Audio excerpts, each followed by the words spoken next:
You, John Fitzgerald Kennedy, do solemnly swear I, John Fitzgerald Kennedy, do solemnly swear that you will faithfully execute the office of President of the United States that I will faithfully execute the office of President of the United States and will, to the best of your ability, and will, to the best of my ability, preserve, protect, and defend the Constitution of the United States. preserve, protect, and defend the Constitution of the United States. So help you God. So help me God.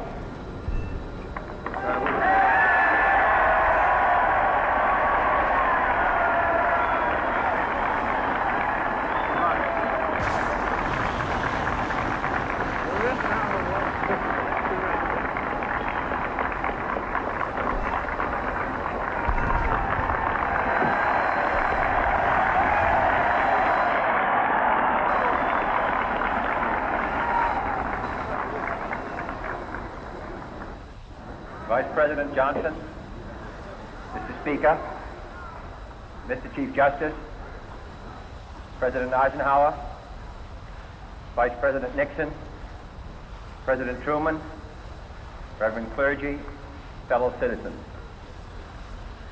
We observe today not a victory of party, but a celebration of freedom, symbolizing an end as well as a beginning, signifying renewal as well as change.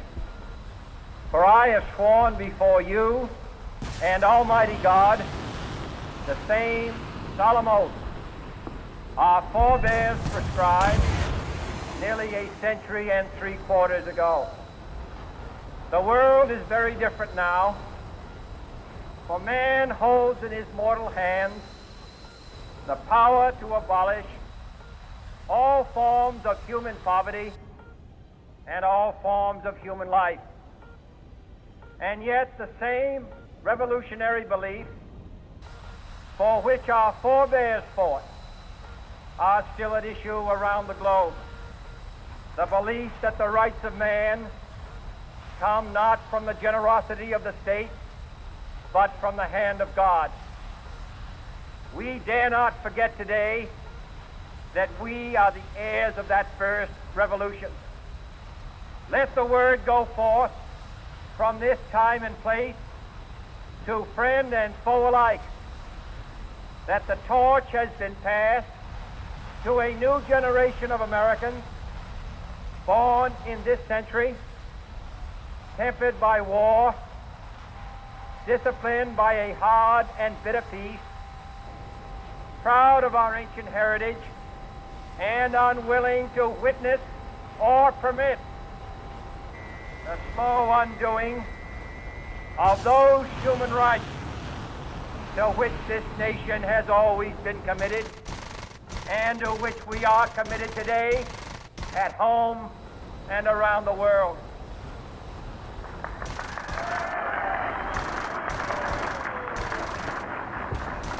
Let every nation know, whether it wishes us well or ill, that we shall pay any price, bear any burden, meet any hardship, support any friend, oppose any foe to assure the survival and the success of liberty.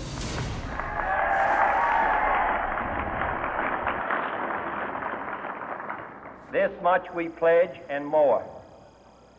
To those old allies whose cultural and spiritual origins we share, we pledge the loyalty of faithful friends. United, there is little we cannot do in a host of cooperative ventures. Divided, there is little we can do, for we dare not meet a powerful challenge at odds and split asunder. To those new states whom we welcome to the ranks of the free, we pledge our word that one form of colonial control shall not have passed away merely to be replaced by a far more iron tyranny.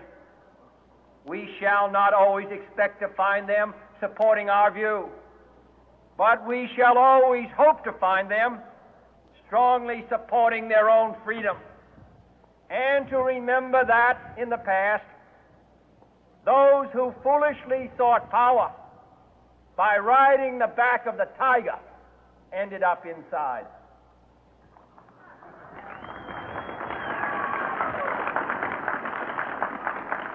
To those people in the huts and villages of half the globe struggling to break the bonds of mass misery, we pledge our best efforts to help them help themselves for whatever period is required, not because the communists may be doing it, not because we seek their votes, but because it is right. If a free society cannot help the many who are poor, it cannot save the few who are rich.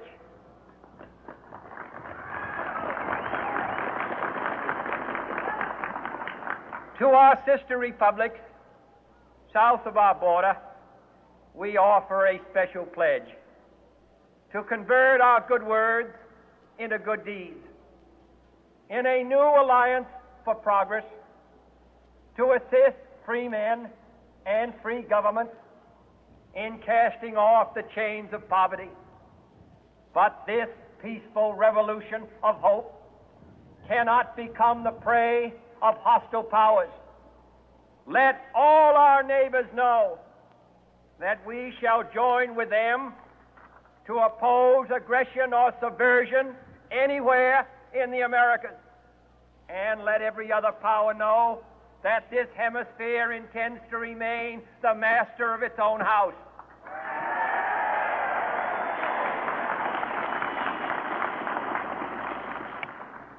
To that World Assembly of Sovereign States, the United Nations, our last best hope, in an age where the instruments of war have far outpaced the instruments of peace, we renew our pledge of support to prevent it from becoming merely a forum for invective, to strengthen its shield of the new and the weak, and to enlarge the area in which its writ may run. Finally, to those nations who would make themselves our adversary, we offer not a pledge, but a request that both sides begin anew the quest for peace.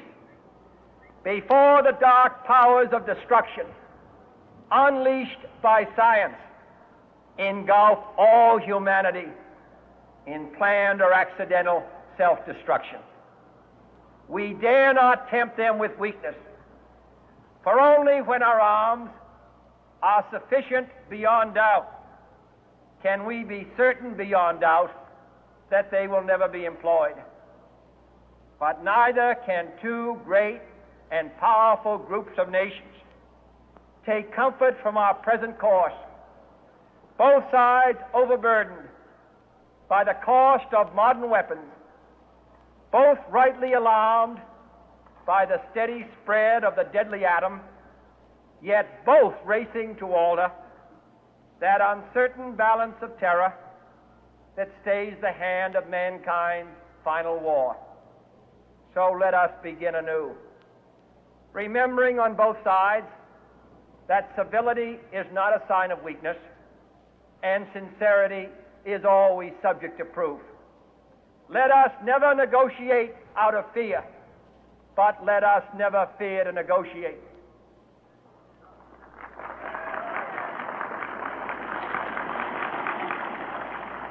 Let both sides explore what problems unite us, instead of belaboring those problems which divide us. Let both sides, for the first time, formulate serious and precise proposals for the inspection and control of arms, and bring the absolute power to destroy other nations under the absolute control of all nations.